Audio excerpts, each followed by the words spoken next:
Today I'm taking a look at the Kynup digital caliper. So it does come with the standard blue blow-molded case.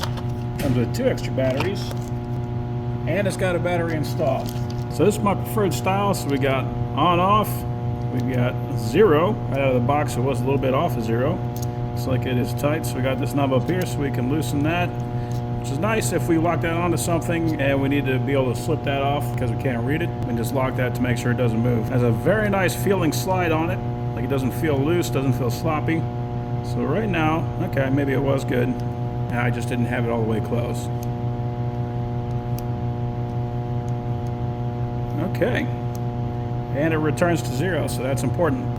So right down the bottom left, you can see it is in metric. We also have inches as well as fractions. So that can be helpful for this. I need to get more of these O-rings.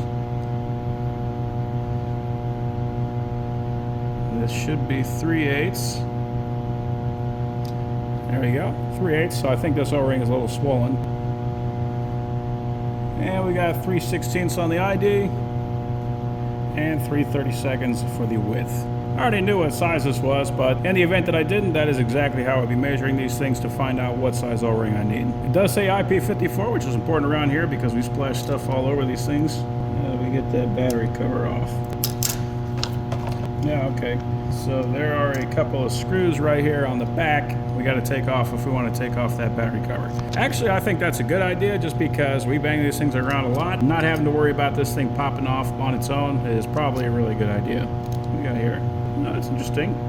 So I actually put a little chart on here. So in metric, if you've got a 3mm, you're going to have a pitch of 0.5 with a minor diameter of 2.46. So that's if you measure inside of the threads, and you would use a 2.5 drill. All right, that's cool.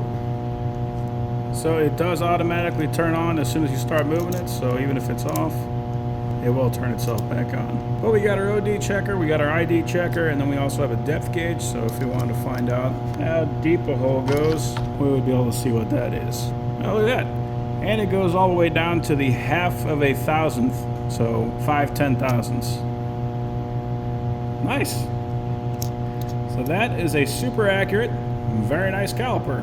Let's take a look at something a little harder. There you go, 3/8. This should also be 3/8. And I believe this is 1 1/16.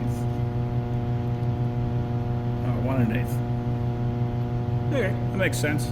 Let's just go ahead and check this on decimal, just because the fractions can be a little bit forgiving. But yeah, perfect. 1 1/8 on the nose. We got this one for the shop. I might actually get one of these for myself. And it comes with a little screwdriver if we ever need to remove that battery. Cool. I'm gonna get some of these ordered, and we're gonna put that guy to use.